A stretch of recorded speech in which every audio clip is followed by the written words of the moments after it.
Hello बच्चों, good morning. आज हमारे देश को एक बहुत बड़ी क्षति हुई है। आप सभी को पता है कि आज हमारे बीच करोड़ों जिलों पर राज करने वाले रतन टाटा जी हमारे बीच नहीं रहे। आज रात उनका निधन हो गया है और मैं आप सभी से निवेदन करता हूं कि प्लीज़ आप सभी ईश्वर से ज़रूर प्रार्थना करें कि हमारे बीच एक बार फिर से रतन टाटा जी को ज़रूर भेजें किसी न किसी रूप में। आप सभी को पता है कि हमारे देश में अरबपतियों की कोई कमी नहीं है, लेकिन हमारे बीच जो अरबपति थे, जो करोड़ों दिलों पर राज करते थे, वो एक ही थे। उनका नाम है रतन टाटा जी। ये हमारे दिलों में हजारों सालों तक यानी सदियों तक जीवित रहेंगे। इन्हें कभी नहीं भुलाया जा सकता और देश को इनकी जो क्षति हुई है उसके लिए देश इन्हें हमेशा याद रखेगा। आप सभी से निवेदन है कि प्लीज़ एक बार सभी अपने मन से इन्हें याद करें और भगवान से प्रार्थना करें कि हमेशा खुश रहें, जहाँ भी रहें, किसी भी रूप में रहें। तो चलिए, आज का यह क्लास रतन टाटा जी की याद में समर्पित है। हम और हमारा देश इन्हें कोटि कोटि नमन करते हैं। अगर वीडियो अच्छी लगे तो प्लीज़ एक बार लाइक ज़रूर करें, शेयर करें या ना करें, ठीक है। तो चलिए शुरू करते हैं आज के अपने पहले करंट अफेयर क्वेश्चन, जो कि इस प्रकार है। पहला प्रश्न हमारा है, आप सभी को पता है कि नोबेल पुरस्कार वितरण करने का प्रोसेस चालू हो चुका है। तो इसी बीच जो है आज हम रसायन के क्षेत्र में देखेंगे कि नोबेल पुरस्कार किसे मिला है। तो हाल ही में डेविड बेकर और जॉन जम्पर और इनके साथ डेमिस हस्बिस को किस शोध के लिए रसायन विज्ञान का नोबेल पुरस्कार मिला है। तो प्रोटीन की संरचना के लिए 2024 का नोबेल पुरस्कार 3 व्यक्तियों को मिला है। इसको हम ट्रिक से याद रखेंगे। रसायन का जो नोबेल पुरस्कार है 2024 में 3 व्यक्तियों को मिला है। कितने व्यक्तियों को? तो 3 व्यक्तियों को मिला है। इसको ट्रिक से याद रखेंगे। बकरा प्रोटीन खाकर हंसा और जंप करने लगा। बकरा प्रोटीन खाकर हंसा और जंप करने लगा, यह इसकी ट्रिक है, जिसमें आप सभी को बकरा से याद रखना है बेकर, ठीक है। और इसके बाद हंस से याद रखना है हंसविस, हंसविस याद रखना है। जंप से जो है जंपर याद रखना है, ठीक है। तो डेविड बेकर, डेमिस हस्बिस और जॉन जम्पर को जो है प्रोटीन की संरचना के लिए 2024 का रसायन पुरस्कार मिला है। जिसमें अगर बात करते हैं प्रोटीन निर्माण के लिए किसे दिया गया है, तो डेविड बेकर जी को दिया गया है। और जो डेमिस हस्बिस और जॉन जम्पर हैं, इन्हें AI द्वारा प्रोटीन संरचना के लिए 2024 का रसायन पुरस्कार दिया गया है। तो ट्रिक से याद रखेंगे, बकरा प्रोटीन खाकर हंसा और जंप करने लगा। बकरा से बेकर, हंस से हंसविस और जंप से जंपर, इन 3 व्यक्तियों को प्रोटीन की अवसंरचना के लिए 2024 का भौतिक का नोबेल पुरस्कार रसायन का नोबेल पुरस्कार दिया गया है, ठीक है। अब बात कर लेते हैं कल की क्लास में जो मैंने पढ़ा था, थोड़ा सा रिवीजन करेंगे। अगर बात करें कि पहली बार जो है रसायन का नोबेल पुरस्कार किस व्यक्ति को मिला था, तो हेनरिक वाट हॉफ को मिला था। और ये कहाँ के थे? नीदरलैंड के। जब नोबेल पुरस्कार की शुरुआत होती है 1901 में, तो यह नोबेल पुरस्कार दिया गया था हेनरिक वाट हॉफ को। ये नीदरलैंड के थे। अब बात करते हैं कि जो भौतिक का नोबेल पुरस्कार मिला है 2024 में, यह किसे मिला है, तो इसे ट्रिक से याद रखेंगे। फील्ड में मशीन हिंट मारती है, फील्ड में मशीन हिंट मारती है, यह इसका ट्रिक है। फील्ड से हो जाएगा हॉफ फील्ड और इसके बाद हो जाएगा हिंट से हिंटन, ठीक है। तो फील्ड में मशीन हिंट मारती है, तो फील्ड हो गया और हिंट हो गया। मशीन का मतलब क्या हो जाएगा? मशीन के लिए, यानी मशीन लर्निंग के लिए इन 2 व्यक्तियों को भौतिक का नोबेल पुरस्कार मिला है। फील्ड में मशीन हिंट मारती है, तो मशीन लर्निंग के लिए हॉफील्ड और हिंटन को जो है भौतिक का नोबेल पुरस्कार दिया गया है। जो ये हॉफील्ड हैं ये USA के हैं और जो हिंटन है ये कनाडा के हैं। अगर अब बात करें कि 2024 में जो नोबेल पुरस्कार दिया गया है चिकित्सा के क्षेत्र में, इसे ट्रिक से याद रखेंगे। गोरी बॉस मेडिसिन नहीं लेती है, गोरी बॉस मेडिसिन नहीं लेती है, यह इसका ट्रिक है। गोरी से हो जाएगा गैरी, गोरी से हो जाएगा गैरी और बॉस से हो जाएगा एम्ब्रोज। गोरी से गैरी रुकवन और इसके बाद बॉस से हो जाएगा विक्टर एम्ब्रोज। मेडिसिन का मतलब हो जाएगा चिकित्सा के क्षेत्र में। किसके लिए दिया गया है? तो ना, नहीं से बहुत लोग बोलते हैं ना या नहीं, तो ना NA यानी RNA माइक्रो RNA के लिए 2024 का चिकित्सा का नोबेल पुरस्कार विक्टर एम्ब्रोज और गैरी रुकवन को दिया गया है। तो गोरी बॉस मेडिसिन नहीं लेती है, यह चिकित्सा का ट्रिक हो जाएगा। और भौतिक का हो जाएगा फील्ड में मशीन हिंट मारती है। और जो रसायन का बना है बकरा प्रोटीन खाकर हंसा और जंप करने लगा। तो यह 3 आप क्लियर करेंगे, कल फिर पढ़ा दिया जाएगा आगे का जो नोबेल पुरस्कार दिया जाएगा। अब बात करते हैं कि ब्लैक होल फाइंडर ऐप किसने लॉन्च किया है, तो नीदरलैंड ने लॉन्च किया है। ब्रेकिंग रॉक्स एंड बैरियर्स पुस्तक अगर पूछे किसकी है, तो संदीप्त सेन गुप्ता जी का है। वाइल्ड लाइफ वेब दिवस कब मनाया जाता है, यानी जो WWW होता है इसका फुल फॉर्म होता है वर्ल्ड वाइड वेब, इसका दिवस कब मनाया जाता है, तो 1 अगस्त को मनाया जाता है। हाल ही में सफल परीक्षण चक्र किसने लॉन्च किया है, तो CBSE ने लॉन्च किया है। नेक्स्ट हमारा प्रश्न है दूसरा, हाल ही में WHO के द्वारा ट्रैकोमा को समाप्त करने वाला दक्षिण पूर्व एशिया का तीसरा देश कौन बना है, तो WHO के द्वारा ट्रैकोमा को समाप्त करने वाला दक्षिण पूर्व एशिया का तीसरा देश बन गया है अपना भारत। तो देखते हैं इसकी व्याख्या में, WHO यानी वर्ल्ड हेल्थ ऑर्गेनाइजेशन के द्वारा भारत को जो है ट्रैकोमा मुक्त घोषित कर दिया गया है और यह तीसरा देश बन गया है दक्षिण पूर्व एशिया का। तो भारत तीसरा देश बन गया है दक्षिण पूर्व एशिया का। बाकी 2 कौन कौन से देश हैं, तो पहला था नेपाल और दूसरा था म्यांमार, और तीसरा देश कौन बन गया है, तो भारत बन गया है दक्षिण पूर्व एशिया का ट्रैकोमा मुक्त देश। ठीक है, अगर बात करें कि जो ये ट्रैकोमा है यह किसको प्रभावित करता है, तो ट्रैकोमा आँखों को प्रभावित करता है, यानी अंधेपन का कारण बनता है, ये आपको याद रखना है। और इसी अंधेपन को यानी ट्रैकोमा को मुक्त करने के लिए भारत सरकार के द्वारा 1963 में एक कार्यक्रम शुरू किया गया था जिसका नाम है राष्ट्रीय ट्रैकोमा नियंत्रण कार्यक्रम। तो राष्ट्रीय ट्रैकोमा नियंत्रण कार्यक्रम कब शुरू किया गया था, 1963 में शुरू किया गया था। अभी फ़िलहाल भारत 3 चीज़ों से मुक्त हो गया है, एक तो ट्रैकोमा से, दूसरा पोलियो से और चेचक से। ठीक है, तो भारत जो है इन 3 चीज़ों से मुक्त हो चुका है। पोलियो से 2014 में भारत मुक्त हो गया था। रतौंधी अगर रोग पूछे किस विटामिन की कमी से होता है, तो विटामिन ए की कमी से। UPS यानी एकीकृत पेंशन योजना भारत में कब से लागू होगा, तो यह लागू होगा 1 अप्रैल 2025 से लागू हो जाएगा UPS पूरे भारत में। और यह जो UPS आया था यह किस समिति की सिफारिश पर भारत में लागू किया जाएगा, तो TB सोमनाथन समिति की सिफारिश पर भारत में एकीकृत पेंशन योजना लागू की जाएगी 2025 में। नेक्स्ट प्रश्न की बात करते हैं, यंग इंडिया स्किल्स यूनिवर्सिटी विधेयक किसने पारित किया है, तो यह तेलंगाना ने पारित किया है। और अगर बात करें यंग इंडिया स्किल्स यूनिवर्सिटी के अध्यक्ष पहली बार कौन बनाए गए हैं, तो यह बनाए गए हैं आनंद महिंद्रा जी। ओलंपिक जो पेरिस ओलंपिक 2024 में टेनिस में पुरुष एकल वर्ग का स्वर्ण पदक किसने जीता है, तो नोवाक जोकोविच ने जीता है। हाल ही में academy of motion picture arts and sciences के अध्यक्ष पद पर किसे चुना गया है, तो जेनेट यांग को चुना गया है। तीसरा प्रश्न हमारा है, हाल ही में 21वां आसियान भारत शिखर सम्मेलन 2024 कहाँ प्रारंभ होगा, तो यह प्रारंभ होगा लाओस में। तो 21वें क्रम का भारत और आसियान शिखर सम्मेलन कहाँ होगा, लाओस में होगा। इसकी व्याख्या देखें तो आसियान का फुल फॉर्म होता है association of south east Asian nation. इसकी स्थापना 1967 में होता है और इसका मुख्यालय कहाँ है, जकार्ता इंडोनेशिया में है। अगर पूछे आसियान का मेंबर भारत है, तो भारत जो है आसियान का मेंबर नहीं है। अभी जो है अगर बात करें आसियान की जो 44वें क्रम की बैठक हो रही है कहाँ पर हो रही है, तो वियंतिने लाओस में हो रही है। कहाँ, वियंतिने लाओस में हो रही है 44वें क्रम की बैठक आसियान का, जिसमें भारत शामिल नहीं है, जिसका मुख्यालय जकार्ता में है। लेकिन भारत और एशियन ये दोनों संगठन, मतलब भारत और एशियन संगठन की जो मीटिंग होती है अब की बार इसमें जो है 21वें क्रम की बैठक हो रही है। और कहाँ पे हो रही है, लाओस में ही हो रहा है। और इसमें हमारे देश के PM मोदी जी भी भाग लेंगे। अगर पूछे आसियान का 44वें क्रम का बैठक होगा, इसमें भारत की तरफ से PM मोदी भाग नहीं लेंगे। लेकिन जो भारत और आसियान की एक साथ बैठक होती है ये 21वें क्रम का है और इसकी भी बैठक कहाँ हो रही है, लाओस में हो रहा है।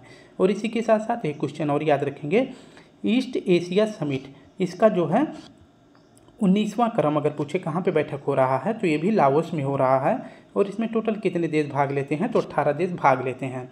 आसियान में अगर पूछे टोटल कितने देश हैं, तो आसियान में टोटल 11 देश हैं। 11वां देश कौन सा बना है, तो तिमोर लिस्ते बना है 11वां देश। तो नवीनतम देश कौन बन जाएगा, तिमोर लिस्ते बना है। और जो ये 18 देश शामिल हैं ईस्ट एशिया समिट में, इसमें जो है 10 देश शामिल हैं, यानी कि जो एशियन के 11 सदस्य हैं उनमें से 10 शामिल हैं। तिमोर लिस्ते जो है इसमें शामिल नहीं है। ठीक है, बाकी के इसमें चीन, जापान, रूस, दक्षिण कोरिया और भारत, ये सभी देश जो है इसमें शामिल हैं। ठीक है, तो इसकी भी बैठक कहाँ पे हो रही है? लाओस में हो रहा है। तो 3 क्वेश्चन याद रखेंगे। आसियान की बैठक कहाँ पे हो रही है? वियंतियन लाओस में। भारत एशियन की बैठक कहाँ हो रही है? ये भी लाओस में हो रहा है। ईस्ट एशिया समिट, यह भी कहाँ पे बैठक हो रही है? ये भी लाओस में हो रही है। ठीक है। नेक्स्ट अगर प्रश्न की बात करते हैं कि नेपाल के पीएम कौन है, तो नेपाल के पीएम बनाए गए हैं केपी शर्मा ओली। नेपाल कैसा देश है? तो नेपाल एक बफर स्टेट है। बफर स्टेट का मतलब होता है कि जब 2 बड़े देशों के बीच में एक छोटा देश फंस जाए तो उसे ही बफर स्टेट कहते हैं। तो ऊपर कौन सा देश है? चीन है, और नीचे भारत है, बीच में नेपाल है। तो नेपाल को ही क्या कहते हैं? बफर स्टेट कहते हैं। नेपाल की राजधानी का नाम है काठमांडू, और नेपाल की जो पर्यटन राजधानी घोषित की गई है उसे पोखरा बनाया गया है। नेपाल का जो राजधानी है काठमांडू, काठमांडू में ही अगर पूछे किस संगठन का मुख्यालय है, तो सार्क का मुख्यालय है, जिसे दक्षेस कहते हैं। अगर पूछे कि नेपाल जो है भारत के कितने राज्यों के साथ सीमा बनाता है, तो 5 राज्यों के साथ सीमा बनाता है। उत्तराखंड, यूपी, बिहार, पश्चिम बंगाल और सिक्किम, इन 5 राज्यों के साथ नेपाल सीमा साझा करता है।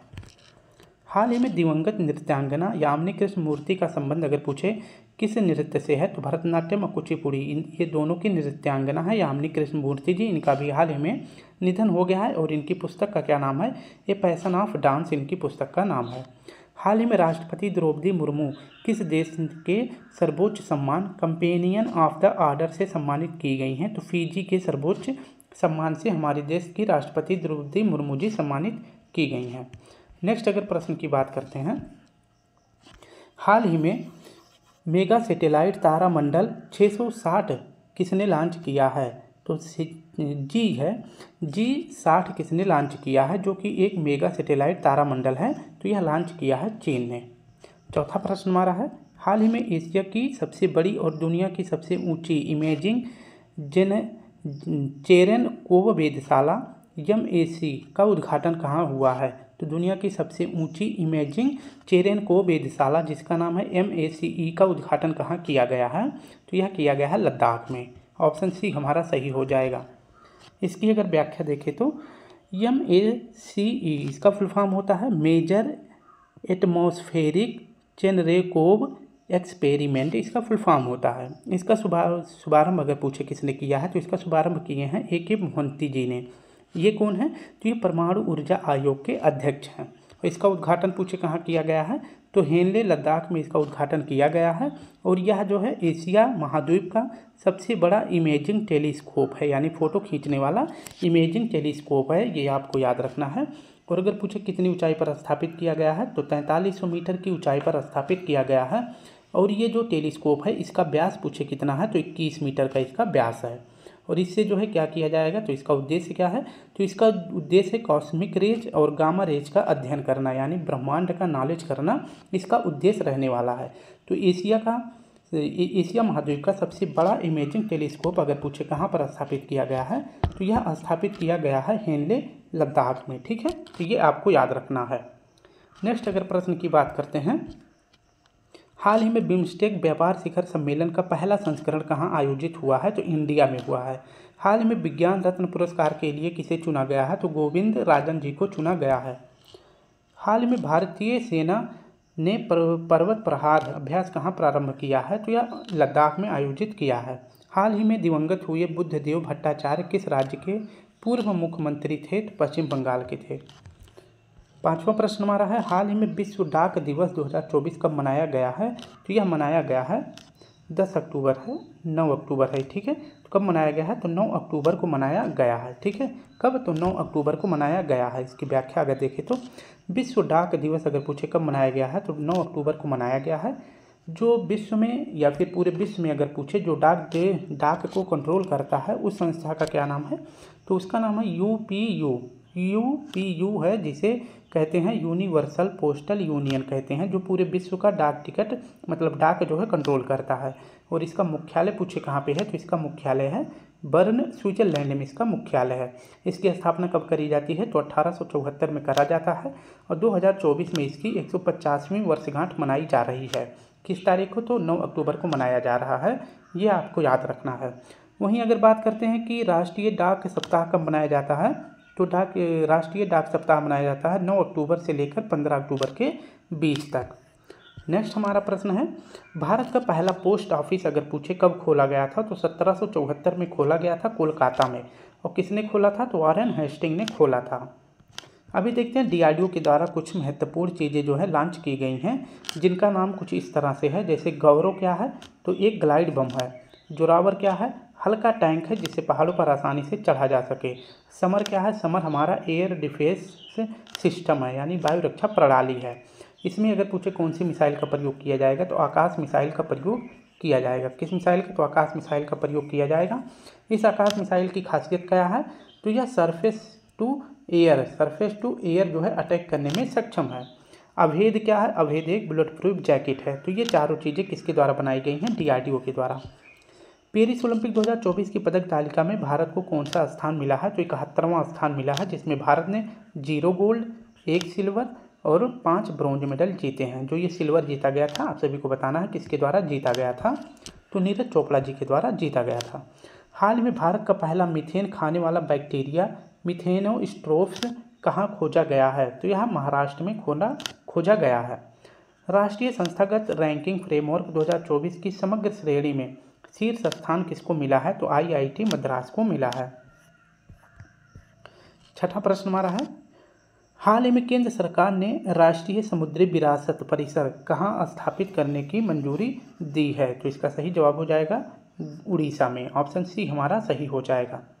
इसकी अगर व्याख्या देखें तो कैबिनेट के द्वारा भी हाल ही में 2 फैसलों पर जो है मंजूरी दे दी गई है। किस पर? तो 2 फैसलों पर मंजूरी दे दी गई है, जिसमें से पहला है राष्ट्रीय समुद्री विरासत परिसर। यह कहाँ पे स्थापित किया जाएगा? तो लोथल गुजरात में स्थापित किया जाएगा। लोथल अगर पूछे डॉकयार्ड, यह जो है ये प्राचीन सभ्यता यानी सिंधु सभ्यता से संबंधित है, जो कि भारत का सबसे प्राचीनतम लोथल बंदरगाह है। अगर पूछे दूसरा क्या है, तो दूसरा वाला है फोर्टिफाइड चावल, यानी जो प्रधानमंत्री जो ये वितरण किया जाता है अनाज, उसके तहत जो है जो फोर्टिफाइड चावल प्रदान करने की तिथि थी ये 2024 तक था, लेकिन इसको अब जो है बढ़ा के कब तक कर दिया गया है? तो दिसंबर 2028 तक कर दिया गया है। तो 2 फैसला जो है कैबिनेट के द्वारा दिया गया है। एक तो राष्ट्रीय समुद्री विरासत परिषद कहाँ स्थापित किया जाएगा? तो लोथल गुजरात में। और दूसरा जो फोर्टिफाइड चावल वितरण किया जा रहा था 2024 में, इसका अंतिम दिन था, मतलब अंतिम चल रहा था, लेकिन ये 2028 तक, दिसंबर 2028 तक बढ़ा दिया गया है।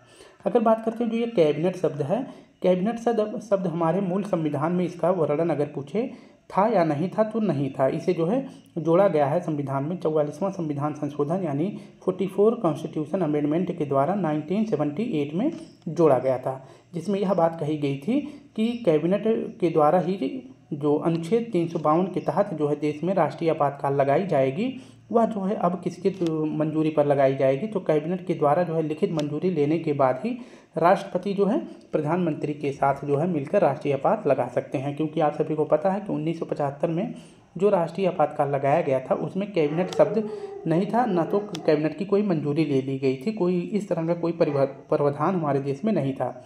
जो सिर्फ राष्ट्रपति और PM के डिस्कस पर ही हमारे देश में राष्ट्रीय आपातकाल लगा दिया गया था, जो कि बहुत ही हानिपूर्ण रहा है। इसी को देखते हुए 44वां संविधान संशोधन 1978 में कैबिनेट के लिए यह मंजूरी दे दी गई है कि अब राष्ट्रपति अगर राष्ट्रीय आपातकाल लगाना चाहेगा तो उसे कैबिनेट के द्वारा लिखित मंजूरी लेनी पड़ेगी। नेक्स्ट प्रश्न की बात है, हाल ही में छात्राओं को सैनिटरी नैपकिन खरीदने के लिए नगद राशि देने वाला पहला राज्य कौन सा बन गया है? तो मध्य प्रदेश बना है। हाल ही में किस देश की संवैधानिक न्यायालय ने प्रधानमंत्री को नैतिकता के उल्लंघन पर पद से बर्खास्त किया है? तो थाईलैंड के प्रधानमंत्री को यहाँ से जो है पदमुक्त कर दिया, और इसके बाद नई प्रधानमंत्री कौन बनाई गई हैं? तो सिनेवात्रा जी बनाई गई हैं। नेक्स्ट प्रश्न हमारा है, हाल ही में इसरो ने पृथ्वी अवलोकन उपग्रह EOS-08 को किससे लॉन्च किया गया है? तो SSLV-D3 रॉकेट से लॉन्च किया गया है।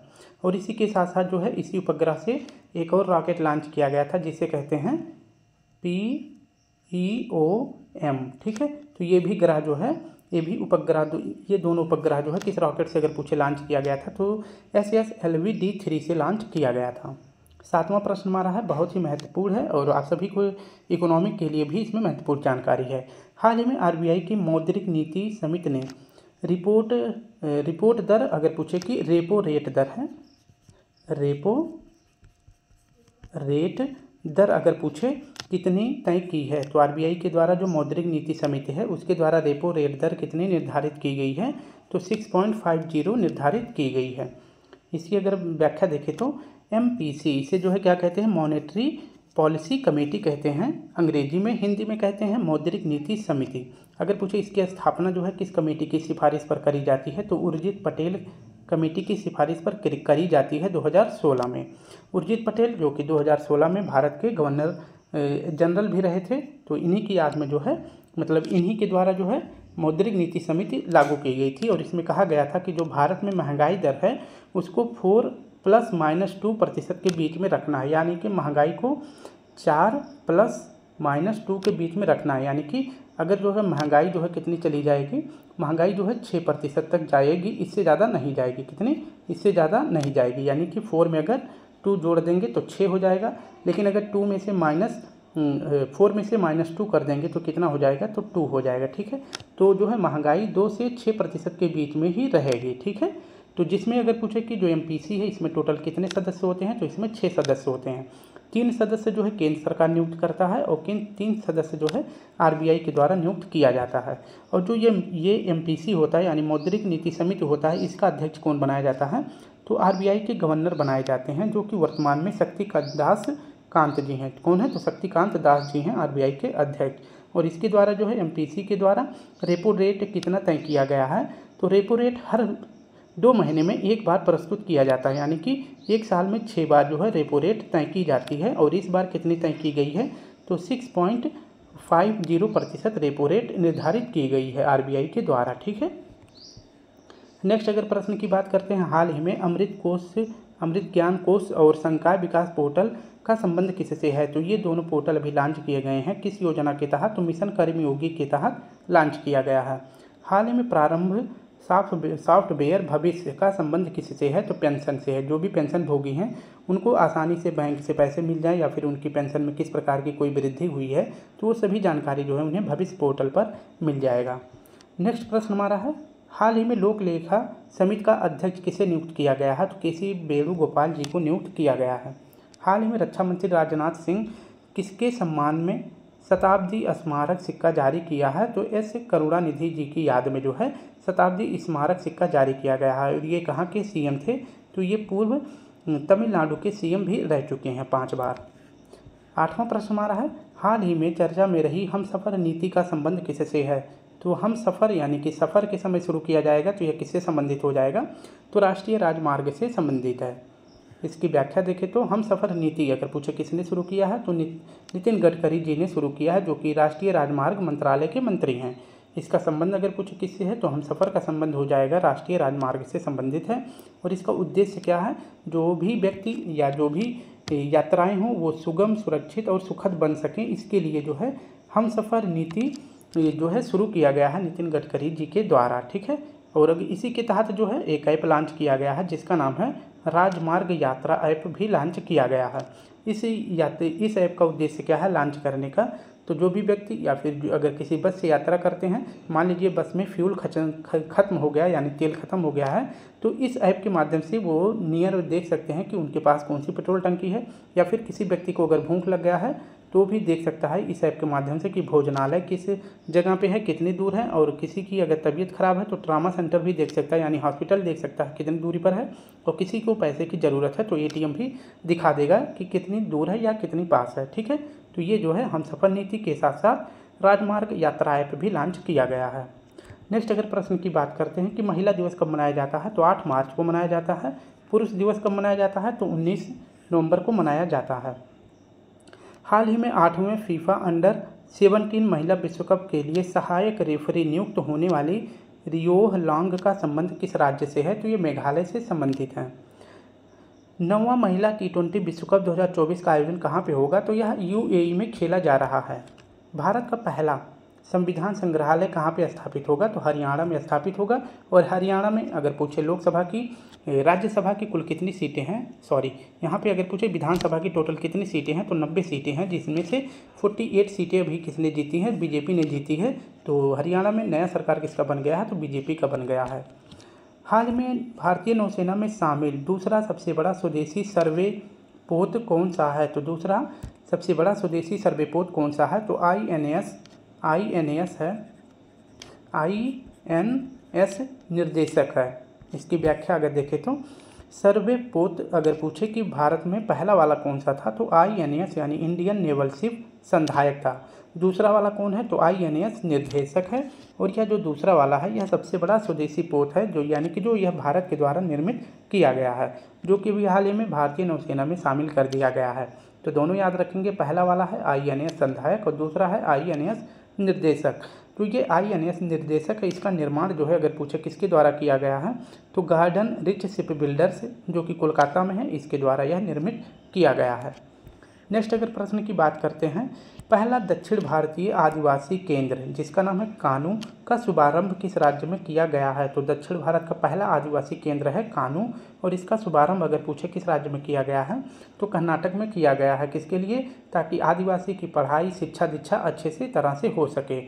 अगर बात करते हैं कि स्पेशली जो है कर्नाटक में अगर पूछे कौन सी जनजाति पाई जाती है तो नीलगिरी पहाड़ियों के अंतर्गत टोडा जनजाति पाई जाती है। टोडा जनजाति 3 राज्यों में पाई जाती है, एक तो कर्नाटक में, दूसरा जो है तमिलनाडु में और तीसरा जो है केरल में पाया जाता है, क्योंकि जो ये नीलगिरी पहाड़ियाँ हैं ये तीनों राज्यों में फैली हुई हैं। नेक्स्ट अगर बात कर लेते हैं कि जोरांग और सेंटलीज जनजाति कहाँ पाई जाती है तो अंडमान निकोबार द्वीप में। संथाल और हो जनजाति कहाँ पाई जाती है तो झारखंड में। भूटिया और लेप्चा सिक्किम में पाई जाती है। इसके बाद है ओबर, अबोर, मिसमी और डाफला, ये तीनों जनजातियां अरुणाचल प्रदेश में पाई जाती हैं। जबकि गारो खासी जयंतिया जनजाति मेघालय में पाई जाती हैं। और गारो खासी जयंतिया इसी नाम से भारत में पहाड़ियाँ भी हैं, ये आपको याद रखना है, पहाड़ियाँ भी हैं। और जो ये खासी पहाड़ी है अगर इसमें पूछे कि कौन सा स्थान स्थित है तो मासीराम स्थित है, जो कि पूरे विश्व में सबसे ज़्यादा वर्षा अगर पूछे कहाँ होती है तो मासीराम पहाड़ी पर होती है। हाल ही में किसने अनिवार्य सैन्य सेवा लागू करने की घोषणा करी है तो क्रोएशिया ने करी है। इसमें बताया गया है कि क्रोएशिया में जितने भी लोग हैं यानी कि क्रोएशिया के जितने भी देशवासी हैं वो जो है किसकी ट्रेनिंग लेने वाले हैं तो यहाँ पे जो है 3 महीने की ट्रेनिंग दी जाएगी सभी व्यक्तियों को, ठीक है। हाल ही में भारत सरकार ने ग्रीन अमोनिया निर्यात के लिए पहला समझौता किसके साथ किया है तो जापान के साथ किया है। आज का आखिरी प्रश्न हमारा है, इसको देख लेते हैं।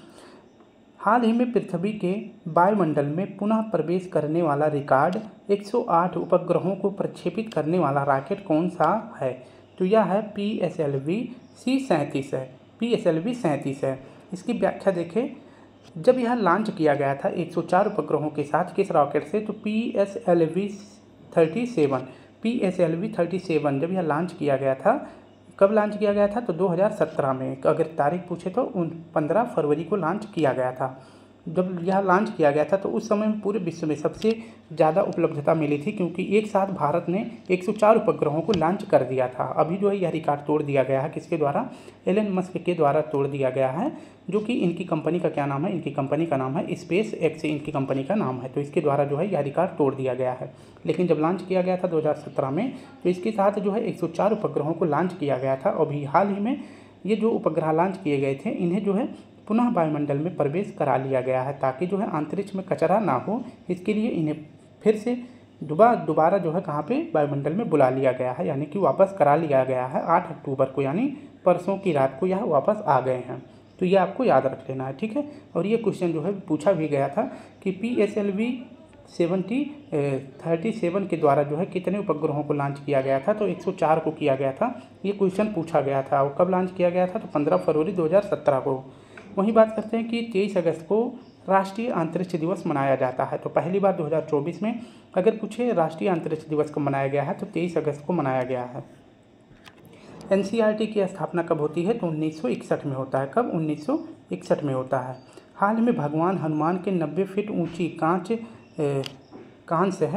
कांस्य प्रतिमा स्टैचू ऑफ यूनियन का उद्घाटन कहाँ हुआ है तो USA में हुआ है। तो स्टैचू ऑफ यूनियन अगर पूछे किसकी प्रतिमा है तो भगवान हनुमान की है, जो कि 90 फुट कांस्य प्रतिमा है, USA में स्थापित की गई है।